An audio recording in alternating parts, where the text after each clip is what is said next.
पुरंदरला होतो, त्यानंतर आता इंदापूरला होतो.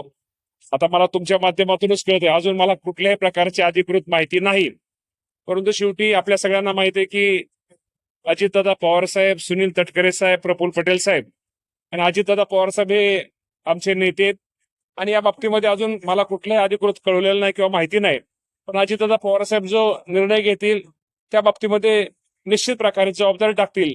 ती जबाबदारी भविष्यामध्ये माझ्यासारखा कार्यकर्ता प्रामाणिकपणे ती जबाबदारी पार पाडेल. मामा, तुम्ही आता भाषण केलं, त्या भाषणामध्ये तुम्ही उल्लेख केला की बारामतीकर न मागता भरपूर काही देतात. नेमकं काय सुचवायचं होतं आणि आजच कृषी पद मिळणार आहे अशी चर्चा आता सुरू आहे. मी तुम्हाला माहितीसाठी सांगतो, माझ्या या राजकीय जीवनामध्ये मी कॉलेजमध्ये असतानाच 1992 साली या राज्याचे उपमुख्यमंत्री अजितदादा पवार साहेबांनी मला छत्रपती सहकारी साखर कारखान्यावरती न मागता संधी दिली.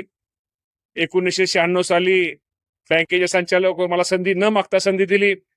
त्यानंतर बँकेच्या चेअरमन पदी न मागता संधी दिली. साखर कारखान्याच्या चेअरमन पदी न मागता संधी दिली. नंतर आमदार झेडपीच्या अध्यक्षला न मागता संधी दिली. आमदार पदी न मागता संधी दिली. मंत्रीपद न मागता संधी दिली आणि आता कॅबिनेट मंत्री सुद्धा न मागता संधी दिली. तेव्हा अजितदादा पवार साहेब हे निश्चित प्रकारे माणसाचे पारख करणारे नेते, त्यामुळे त्यांना कळतं की कोण काय. त्यामुळे मगाशी तुम्हाला म्हटलं की बारामतीकर सगळेच बारामतीकरांना पारख असते. बारामतीकर त्या बाबतीमध्ये निश्चित प्रकारे चांगल्या व्यक्तीला योग्य ठिकाणी योग्य ठेवण्याचं काम नेहमीच बारामतीकरांनी केलेलं आहे. त्यामुळे तसा उल्लेख मी त्यावेळेस केला होता. मामा, तुम्ही या अगोदर हे कॅबिनेट मंत्री पद भूषवलेलं आहे. आता खरं तर शेतकरी अडचणीत आहे, लाडक्या बहिणींचा निधी, सगळे जे प्रकार आहेत उघडकीस येत आहेत. मात्र आता कृषी मंत्री पदाची जबाबदारी तुमच्यावर येते. कशा पद्धतीने अजून कुठल्या प्रकारची अधिकृत घोषणा नाही, त्यावर मी बोलणं योग्य नाही.